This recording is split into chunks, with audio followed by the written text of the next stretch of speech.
Oh, welcome. Today we've got Billy Berry, head baseball coach at NAIA powerhouse Tennessee Wesleyan University. Hey, buddy, appreciate you spending some time with us today. You bet. Glad to be here. So tell us a little bit about the program there. You guys you guys are making some noise there. Basically, we are located in Athens, Tennessee, which is about 45 minutes south of Knoxville and about 45 minutes north of Chattanooga, right on 75. We're a school of about 1,000 students, and we're a private university. So the program itself has been very successful for a long time. Since 2002, the program has won 18 straight conference championships. It's one of only out of all the schools in the country at the NAIA level when they went to the new format. We're one of only 2 schools in the country that's qualified for a regional each year. We've had countless draft picks. We've had countless all-conference guys. So, the program's been. I think I've always said that sustained success is kind of the program's mantra. Wayne Norfleet kind of started this thing back in the '90s, and then Ashley Lawson took it over in the early 2000s. And then we were able to come along and just kind of keep the boat afloat, I guess. So it's been good. So how did you fit in? What's your playing background? What's your coaching background? How did you roll in? So I'm from Richmond, Virginia originally. Grew up there, was born and raised there. Went to Bluefield College, which was a small school right on the West Virginia line. And after my playing days were over with, I went back to Richmond. My dad is a CPA. He's an accountant. And so I had no idea what I wanted to do with my life. So I ended up 2 of my buddies from high school. My dad traded out some work for an apartment complex that he did some work for.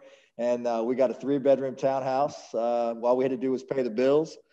I had 3 jobs. I was working 3 jobs to make 1 full-time job. Had no bank account. It was pretty much just trying to figure it out. So John Morano, who was my high school coach when I went to Mills Godwin High School, called me one day and said, "Hey, I'm looking for some help and want to see if you want to come on staff for the '98 season." And I said, "Absolutely not." I was. When I kind of finished playing, I was done. I was gonna rule the world and make money, and I was on a good track because I wasn't making a whole lot of money. But so I said no, and I just kind of left it alone. So I think he ended up talking to a few people and realized that I wasn't doing much of nothing at the time. And so he called me back about 3 weeks later, and he kind of said, "Hey, let me rephrase this. You're going to come over here and you're going to do this." And so I said, "Okay." So I went over and we were fortunate. Braxton Bell, who I played with in high school, was the other assistant. And so we won a state title that year, and I was pretty well hooked after that. So spent 4 years coaching high school baseball at 2 different places, Mills Godwin and J.R. Tucker High School.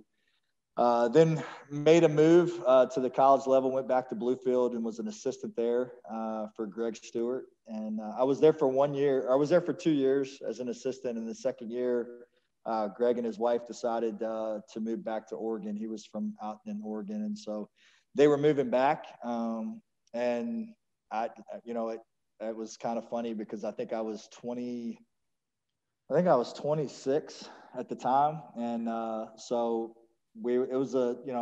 at that time, Bluefield was in a little bit of a transition from ADs and things like that. So they offered me the job and I took it, and it was a great experience because I'd never been a head coach before. That was my first head coaching job. And so I got to learn a lot on the fly, and that's where I kind of really started to lean on Ashley. Ashley was the head coach here at the time.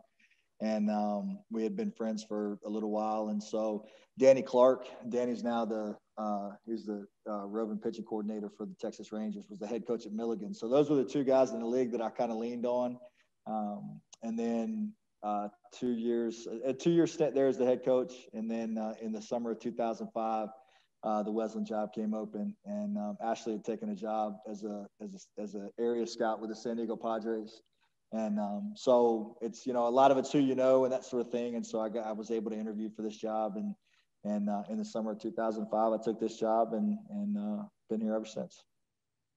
That's awesome. Let me take you back to the assistant days. What was the digs like to the assistants? When I talk with guys who are assistant coaches, they're living in basements, the back of their car. What was your arrangement there as an assistant coach?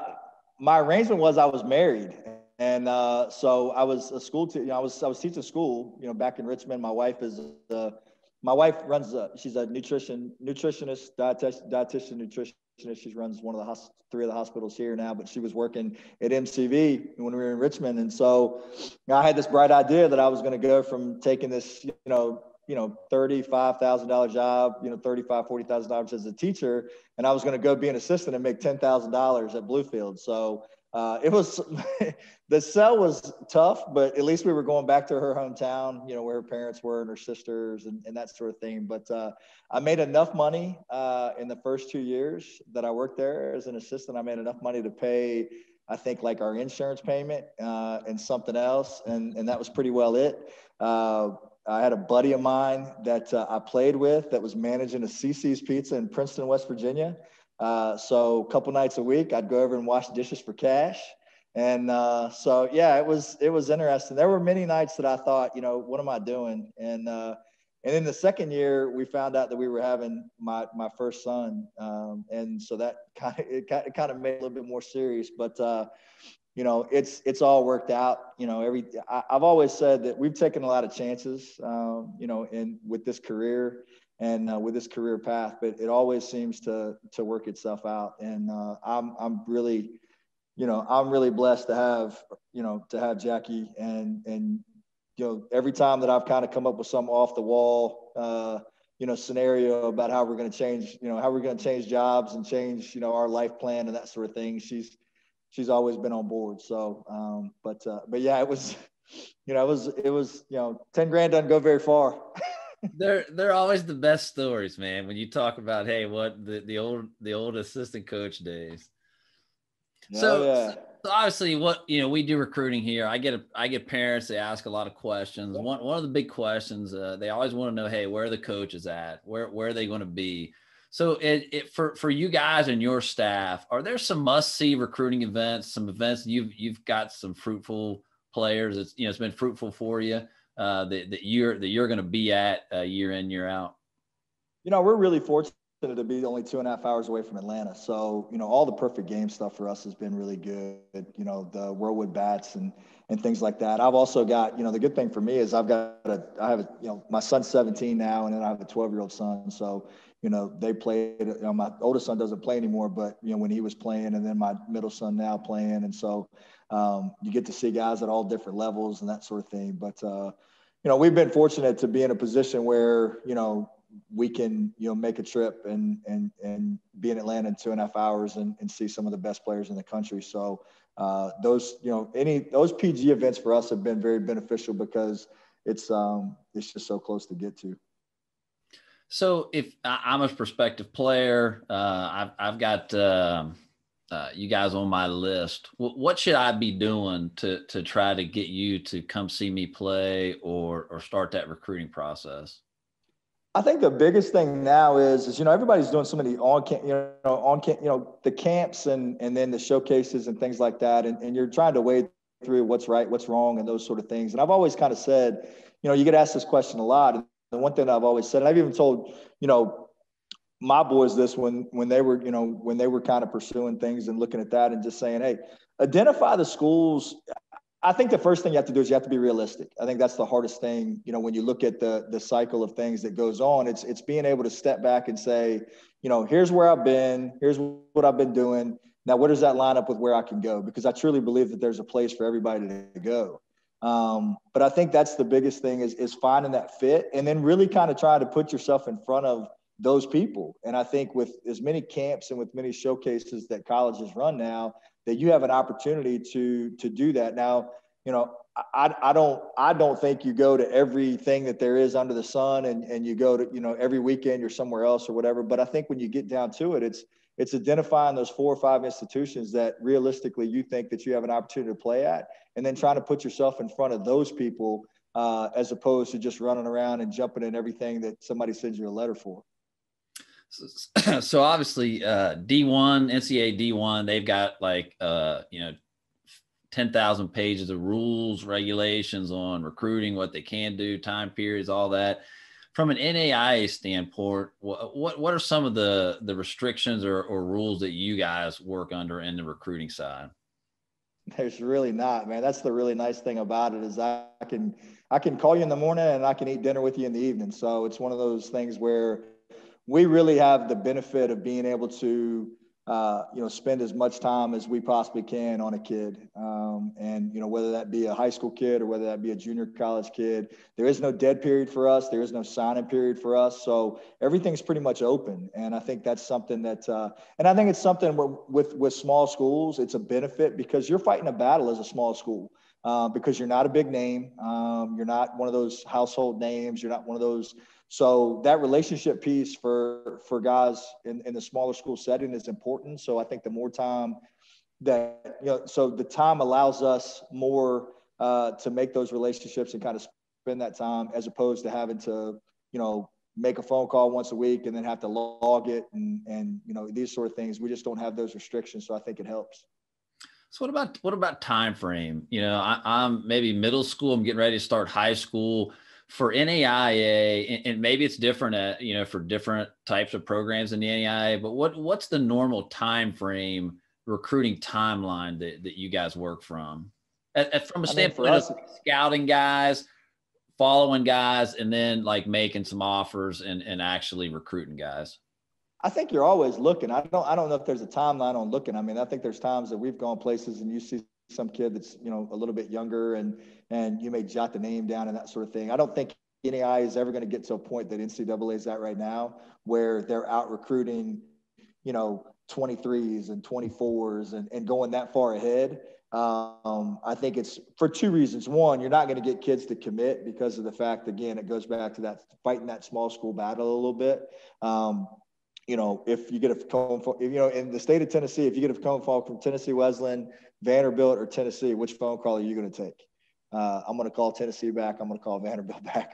Who? What? So I think that's the part that's a little bit different. I think the timeline for us has always been, it's usually the summer beforehand, because here's what happens is, most of the time, by the time those guys get to the summer, let's say they get to the summer of their junior year or they get to the fall of their senior year, the summer of their senior year or the fall of their senior year, most of the time now they have to start broadening their list. They're going to have to start looking now the schools that maybe I wanted to go to, I didn't get a phone call or the recruitment went cold or there's a host of different reasons. So I think guys for us are a lot more willing to open up to a smaller school as the process goes on later. So I think later is always better for us because at that point in time, guys are, now it becomes, I've always said, if you want to play college baseball at a point, you have to get interested in the people that are interested in you. There's a part where you can want the bigger things and those type of things. And that doesn't always happen. But I do think there comes a point when, like I said, if you want to play college baseball, get interested in the people interested in you. And that usually for us starts that's a later process than an early process. So how, when you guys are making offers, talk a little bit about the number of scholarships NAIA offers, and then talk about how you guys normally do that. Do you guys just offer on visits? Do you guys put your arm around a guy after a game and say, hey, man, we'd love to have you here, and you roll out an offer? How does that normally happen for you guys typically? For us, typically it normally happens on the visit. Normally we try to have that visit and have that family come up and tour campus and go through just a regular visit, just like everybody else does. And typically we'll either make the offer during the visit or we'll usually make the offer 24 hours after the visit by sending out an offer letter, email it to the family, and then calling them that evening and making sure they don't have any questions or anything like that. But that's typically how we do it. I think sometimes, just offering guys on the spot and things like that. I'm just not a big component of that. I think there has to be a little bit of a relationship piece that gets made. And you'll find out some things in a conversation because, you know, sometimes in that conversation, you'll find out that kid will find out, well, they don't have my major, or, you know, it's just not the fit. It's not the, you know, it's not what I'm looking for, that sort of thing. And the other side of it is too, we may look at it and say, this may not be a fit for us. I mean, this may not be something that we want to dive into any deeper. So I think, you know, there has to be a little bit of dialogue prior to, and then that visit. And then, you know, normally if we get to that point, then, you know, we feel very comfortable about making an offer to that family. So for some players that when we talk about an offer, they don't know what that means. So when you're making an offer, what is there a typical format? Are you like sliding a paper across the desk at the end of the meeting? Are you talking, is it verbally normally? And then are you talking dollar amounts, percentages? Do you do different for different guys? What does the offer mean? Just like it is in the movies, we write it on a napkin and we slide it across the table, and everybody, there's this long pause and everybody just kind of waits. No, you know, typically for us, everything that we do is based on percentages. So, you know, 30%, 40%, 50%, whatever that, you know, whatever that is. And normally what we do is we take that tuition, room, board, books, fees, that sort of thing, and then we work a percentage off of that. So typically there's a dollar amount obviously that's involved in that, but we usually present that as a percentage of what you would have to pay to go to school here. So, you know, that's kind of the way that we do it. Sure. So can you talk about the difficulty of trying to put a roster together, given the number of scholarships you have at the NAIA level? I don't know that parents and players have an appreciation for how that works. Yeah. Well, NAIA allows you 12 full scholarships. So it's it's what, that's that 0.03 more percent than what NCAA was, at 11.7 or whatever it is. Yeah. So, you know, still you're talking about putting together a 30 to 35 man roster though with 12 scholarships. That money doesn't go very far. There's a huge difference, I think, when you look at the landscape of how football's set up, how basketball is set up, you know, with the recruitment of the number of scholarships with football. And then you look at the number of guys who, you know, play basketball and putting a basketball team together and that sort of thing. So when you start talking about looking at it from a standpoint of, hey, we've got this pot of money, or we've got, you know, this scale to work with or whatever, 12 sounds like a lot till you start divvying it out. And then you start trying to make that decision about how many pitchers are we going to put on scholarship? How many position players, what positions are we going to put, you know, of a level of importance and those sort of things. And, you know, how many walk-ons can we get, or how many higher percentage guys and lower percentage guys. So it's really like kind of putting a puzzle together,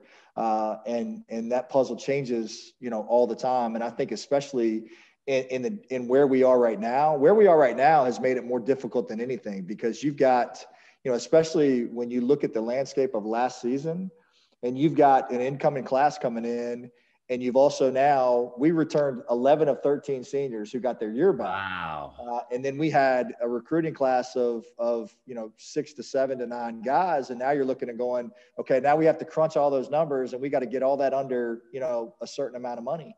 So I think it's become more difficult. I think it's been great for the kids because they're getting their year back and it's not being wasted by what's going on, you know, in the world. But at the same time, it's become a little bit more difficult to put those pieces together. And that's why I think you see these huge rosters at all these levels now.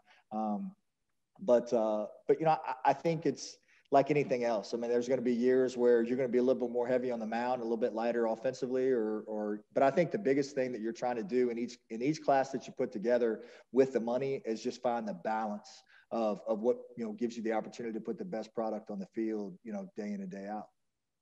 So when someone talks or would say, what's the dark side of recruiting? That's open-ended question. What comes to mind for you? I don't know if there's a dark side to it. I mean, I think it's one of those things where, you know, everybody's fighting for the best players. I think the one downfall at the NAIA level is we don't have a national letter of intent. So what happens is that we sign a kid, it doesn't mean anything. I mean, at the end of the day, it's our word with that kid and that family's word. But at the end of the day, if there's a school that comes along, you know, 2 months after we sign them, and that kid decides, hey, this is better for me than what I'm doing, he's free and clear. I mean, there is no consequence. You know, the only people that get burned in the deal are us. So I think if there's a dark side to it, and I don't want to say dark side because that sounds bad, but I think it's one of those things which is always an uneasy feeling for us when we sign a really good player. Because until we get him on campus, you don't know, because there's nothing that keeps him. We don't have a legislative contract that keeps that player or that family from, backing out at any point in time. So I think that's the hardest part for us. And that's something that we've been trying to get changed for years is something that binds, like the NCAA has, that once you sign, that commitment is at least for a year. And if you break that commitment, then there's some consequences that go with that. And it just protects the institution and the program that's invested that time in there. And for us, normally what happens is it's normally, a bigger school than us that comes along. And it goes back to, again, guys lose guys in the draft and then they're scrambling late in the summer and something happens, but it doesn't happen I would tell you that I've been doing this now almost 17, 18 years, and it might've only happened. It might 2 times I can, off the top of my head, I can think of. So, yeah, I think if there's anything that we deal with, it's just, we just don't have anything that binds us to a recruit, when we sign them. When you look back, what stands out as maybe one of your biggest recruiting wins? Maybe a get that you got that stands out as like, man, that was a great get for us. Oh man,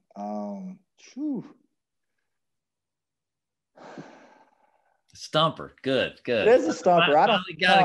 There's been so many. I mean, we're so much. I think the landscape of NAIA baseball is a little bit different than what people are used to, from the standpoint of, we recruit high school kids, we recruit junior college kids. We get Division I kickbacks, Division II kickbacks. So for me if I single out one guy, I'll get 4 million phone calls tomorrow, and it'll be like, hey, why didn't you talk about me? Why didn't you mention me? What about me? So, we've had some really, really good players. And I think, a lot of that's been, a testament to our assistants that have been here, for all those years that we're out on the road and grinding and doing that. And so, I don't know if there's to me, they're all big wins, because, it's one of those things where, we've been fortunate to win a lot of games. So we've had a lot of really good players that have helped us with that. Oh man, how about that politically correct answer right there? That's terrible. How about that for politically correct? I'll let you off the hook. I appreciate it. So you're putting the roster together. You're looking for guys. Well, one of the things and you mentioned it earlier, that assessment that a kid has to make to say, hey, what level can I play at realistically? So he's going out spending some time.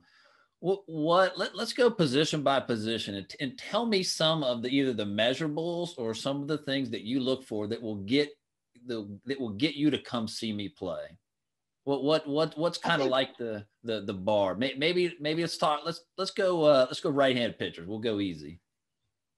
Okay. I think it depends on the level.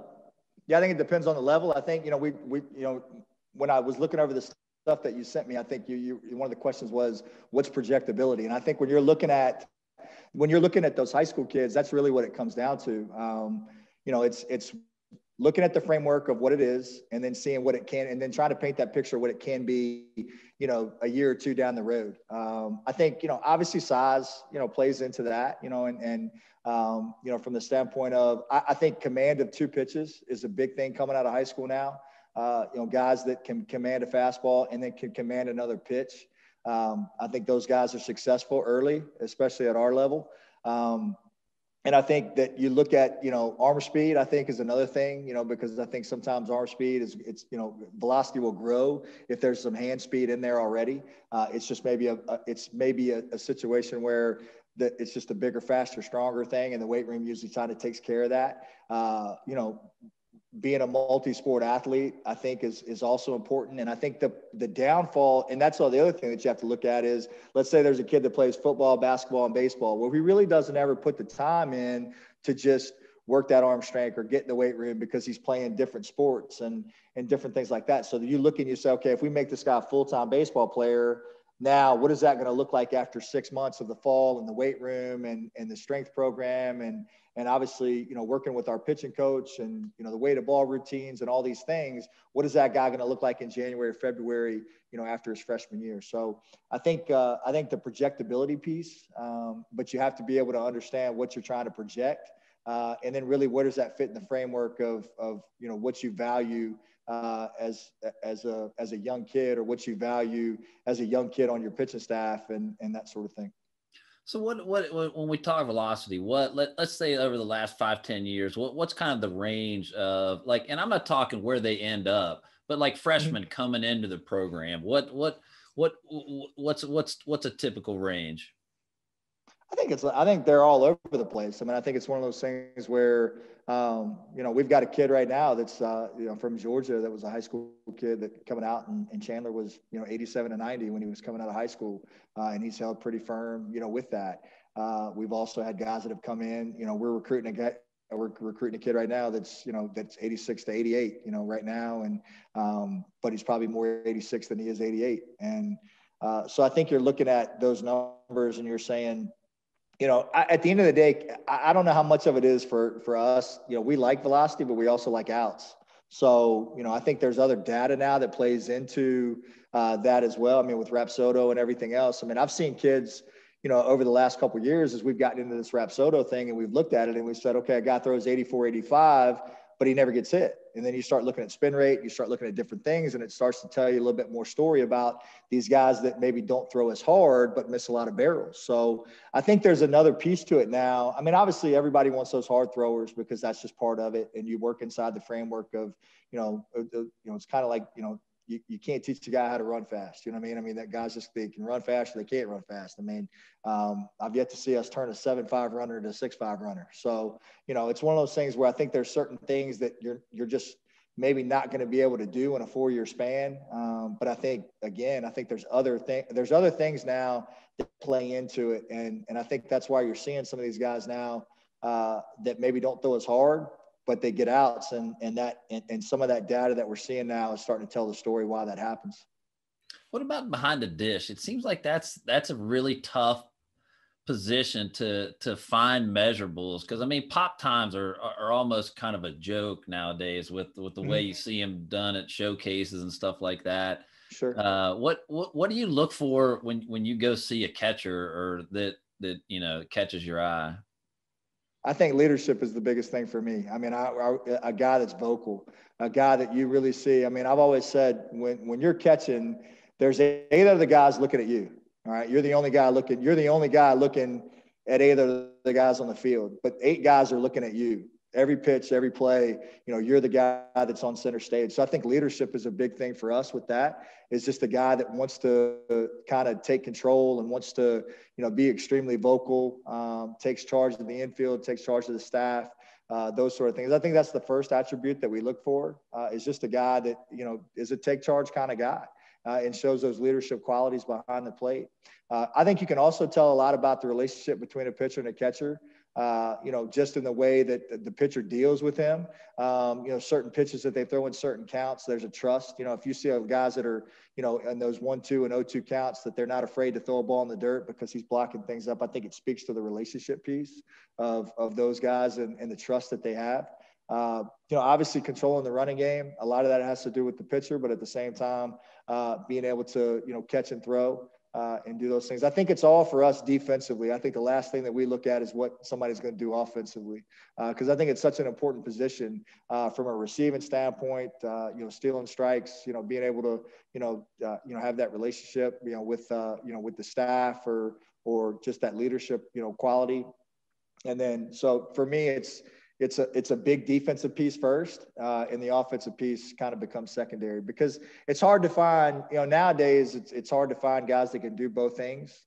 So you try to, if I'm going to find a guy that does one thing really well, we want it to be that on the defensive side. The left-handed catcher that hits for power and average and runs a 6.8. Yeah, that's it right there. If you got one, send them. If there's one down there, send them up here. What about up the middle? Infield, your middle infielders, what gets you to come watch me play?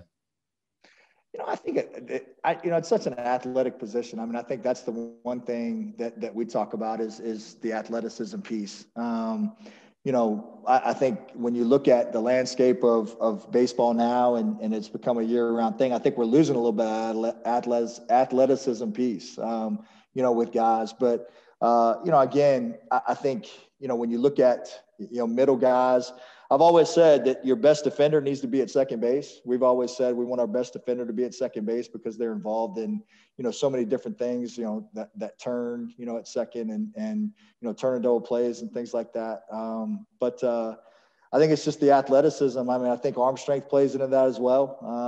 I've always said everybody's looking for a 2-out shortstop. Willie Bosk, my good buddy that was an assistant here and then was an interim head coach here for a year. He's ingrained that in me all my coaching life is that, you want a 2-out infielder.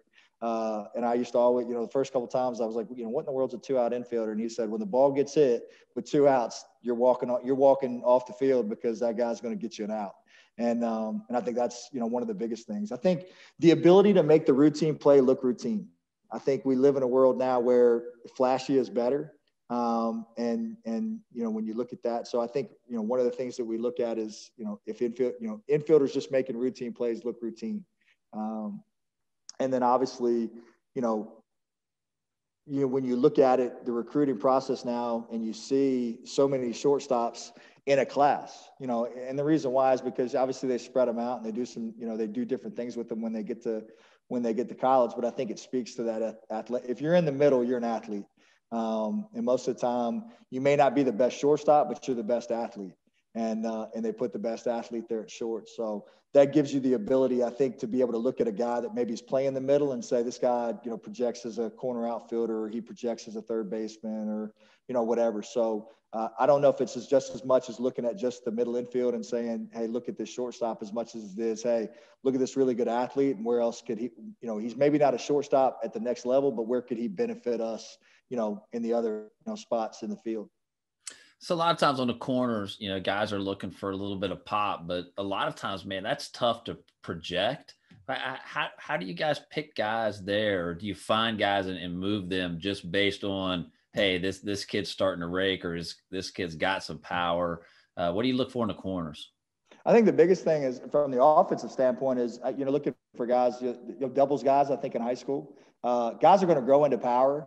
I've always kind of thought that, I thought, if your strength programs, what it needs to be, and it's specific to the sport that you're in, and you're working the right pieces on a day in, day out basis in your program, then guys are going to grow into some power. So that guy that maybe he's hitting, 4 or 5 home runs in high school, but he's hitting, 15, 16 doubles. Well, that guy's going to grow into some power. And I think, for the corner piece, I think that the misconception now is that you have to be this, long ball, power hitter that drives the ball out of the park. And like you said, those things are just hard to find now. I think, the bats have played into that. And obviously kids are, in the summertime are swinging more wood than they're swinging metal. So there's a transition piece with that. But I think, I think there's, also a guy that's not afraid to throw a space in it. As guys get older, they are bigger, faster, stronger. They're going to hit the ball harder. And that guy that's not afraid, that guy that's not going to be afraid to play up knuckle deep, in those scenarios when you need him to do that. So I think there's a fair amount of guts that you're looking for, a little bit of moxie out of those guys as well. But I think that's, for us from an offensive piece, that's kind of that guy that can really kind of keep the ball in the middle of the field, drive gap to gap, and hitting doubles, and you project that's going to grow into some power, later on in his career. What about outfielder? What gets you to come watch a guy if I'm playing the high school outfield? I think I go back to what I said about the middle. I mean, it's just you're looking for really good athletes. I think what you see right now is there's a fair amount of just raw athletic guys that are in the outfield that are kind of learning how to play and just kind of getting their feet wet as far as especially young in their career as at a younger age, and you see them kind of grow into different positions and things like that.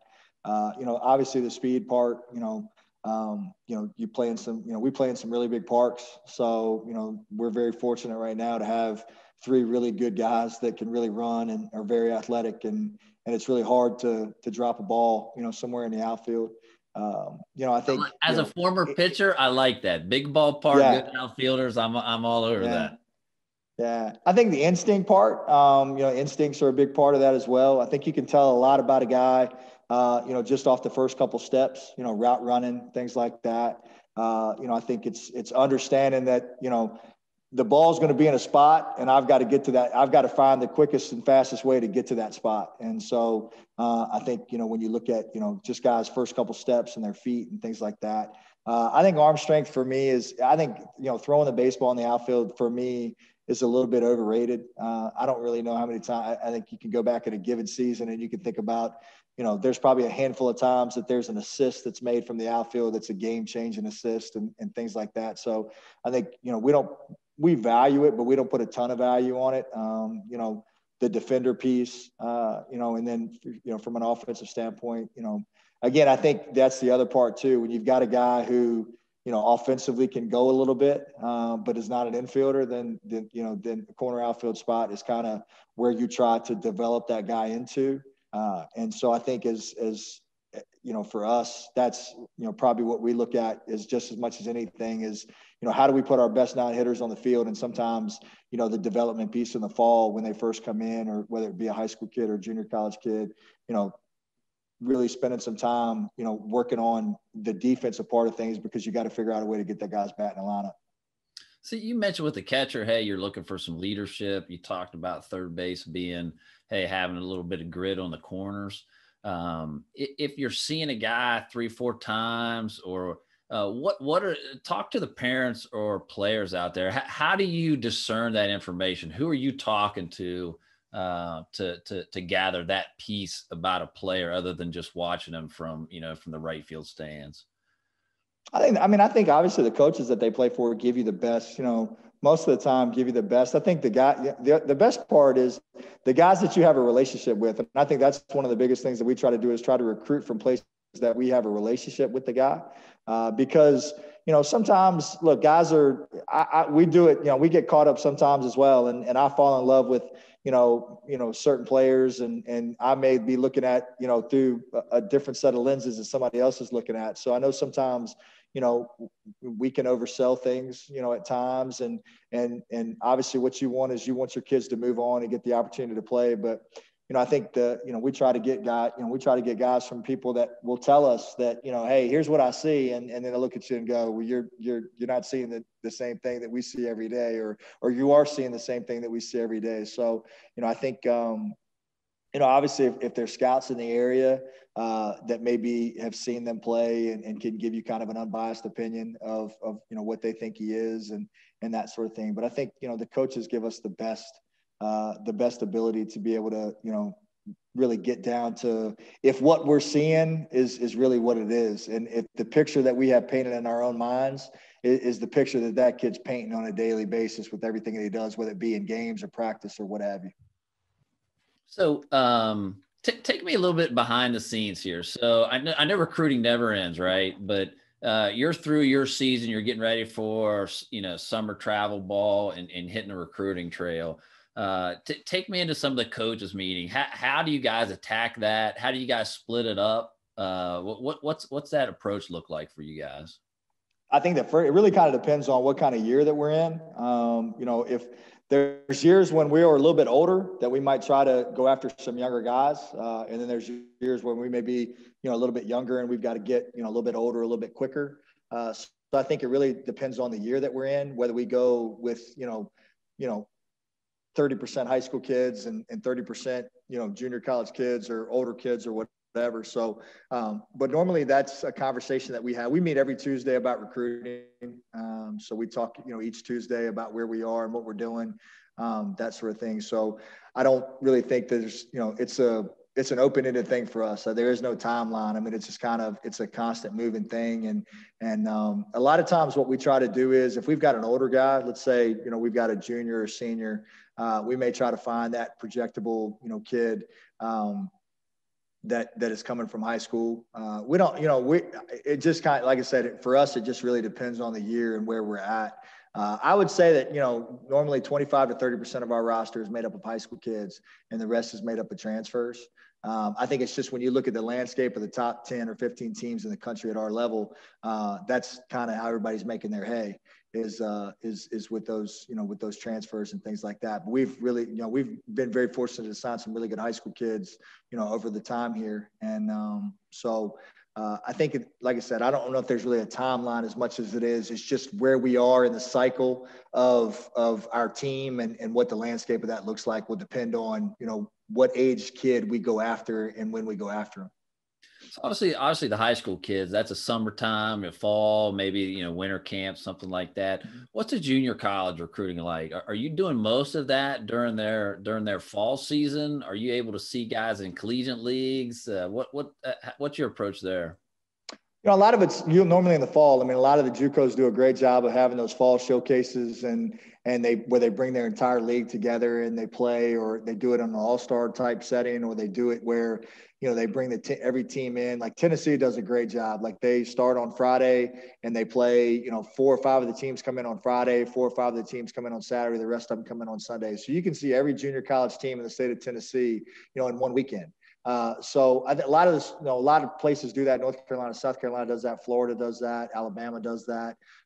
So I think that helps, to be able to so I think what you do is you go out. It's just like anything else. I mean, you go out in the summertime and you're identifying, and then you're saying, okay, what are the kids that we're going to go back and we're going to watch in the spring, or what are the kids, it's the same thing. It's, identifying those junior college kids, and then who we're going to go back and see, when it comes springtime and things like that. So I think that's, most of the time for us, the identification comes in the fall. And then we're also making that list, though, of those freshmen, for the following year. And, guys, when you go, because when they play, in those fall showcases, those fall tournaments and whatnot, everybody's playing. It's just not sophomores. There's some places that it's just a sophomore showcase, that sort of thing. But we're always got 2 lists going. We got a list for the current year that we're in, but then also for those kids that are going to be sophomores or seniors or whatever, a year from now. So walk me through the communication process. So you've got a guy, one of the coaches seen him, you get a phone call from somebody. What's the normal communication? Are you emailing guys first, making phone calls? Are you DMing them on social media? What methods are you using, and what's kind of the normal progression? All of them. I'll be honest with you, man. Kids love to text. So, texting has become, I think, some of the best form of communication. You can call a kid and get his voicemail, and you can text him right after that, and you can get a text message back. So I think the landscape has changed over the years. Twitter has become a big piece, and kids are putting so much content out, and people are putting so much content out, that you can kind of see. I think there's so many different ways now that you can see a kid or you can communicate with a kid. But for us, most of the time it's making, that first phone call and just kind of trying to, not really talk about much of anything except for just trying to get to know the person and kind of trying to do more listening than we're doing talking. I think it's, we're not used car salesmen. We're not talking off a sheet where we're trying to sell, just stuff, our program down your throat in that first phone call, and like we're reading it off a bio, but normally we try to save a lot of that stuff for when they come in and they visit. We've got a presentation that we do that kind of shows the history of our program, and it kind of shows, where we've been and where we are and where we're trying to go. And that kind of explains a lot of that up front. But yeah, I mean, texting has become a big thing. Text, phone calls, last resort, like I said, yeah, DMs, hey, we've tried every other option. So sometimes we'll try the DM piece, and the coaches, I think, are still the biggest part of this thing. I mean, I think you're going to get the most honest opinion, from the guy that they're currently playing for. So I think that's another piece that you've got to make sure that you identify with is making sure that, everybody wants to recruit the right kind of people. And I think that person's going to give you the best, he's going to paint the best picture for you of what that kid and that family is. So you've been through like a lot of different recruiting scenarios, different players. You've been in the game for a while. Any good recruiting stories? You don't have to mention names. It may be a funny story with a coach, assistant coach along the trail. You got anything you can share with us? Let's see. Maybe a bad hotel night. I mean, there's been a lot of bad hotel nights. Maybe a kid let me look on the wall here. Let me look on a wall here because we've had a lot of guys. Give me one of the former pro guys. You guys have several guys go pro there. Throw some shit. Throw some shade at one of those guys. Lord. Well, I remember I'm looking at Taylor Saucedo. That's an interesting story. We flew out, Stephen Baker and I flew out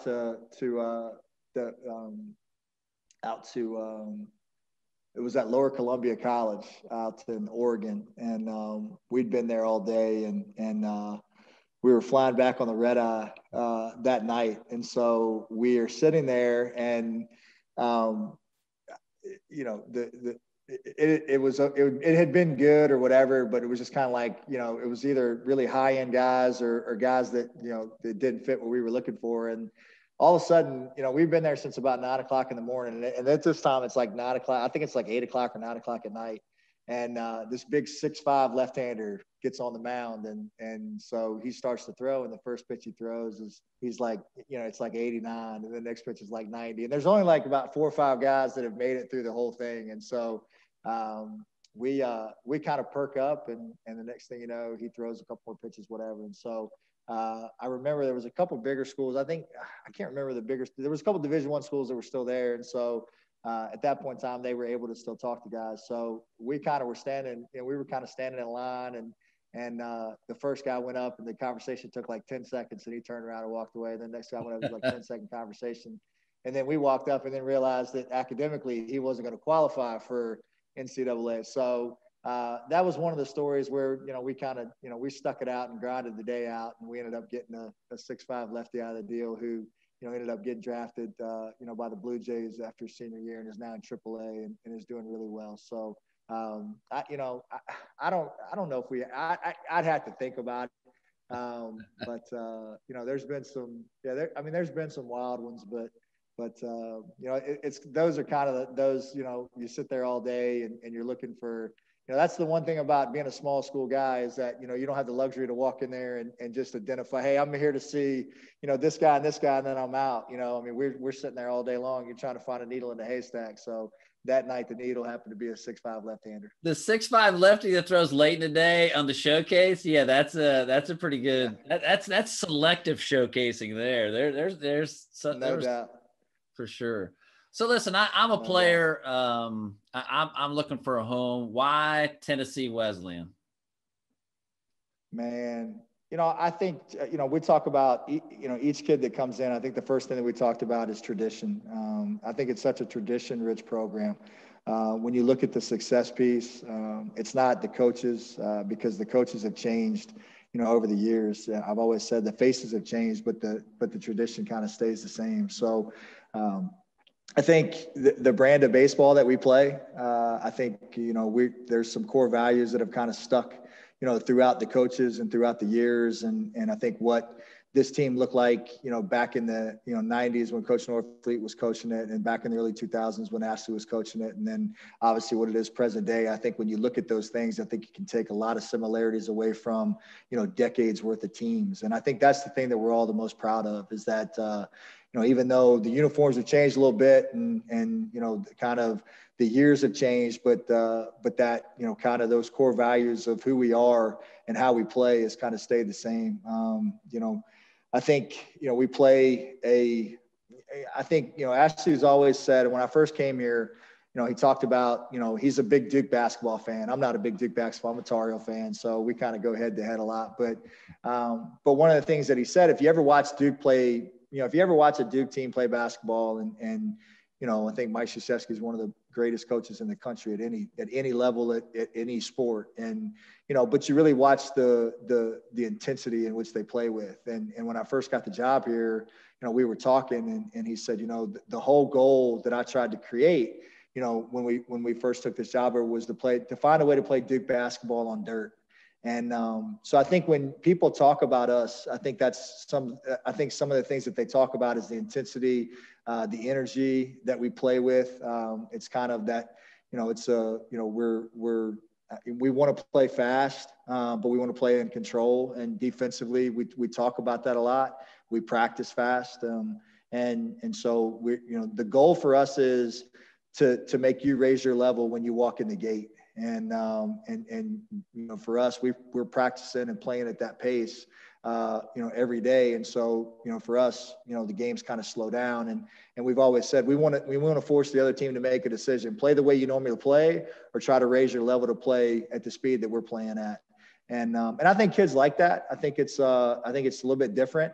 I think the way that we practice is a little bit different. I think the way that we prepare is a little bit different. Not that we're reinventing the wheel.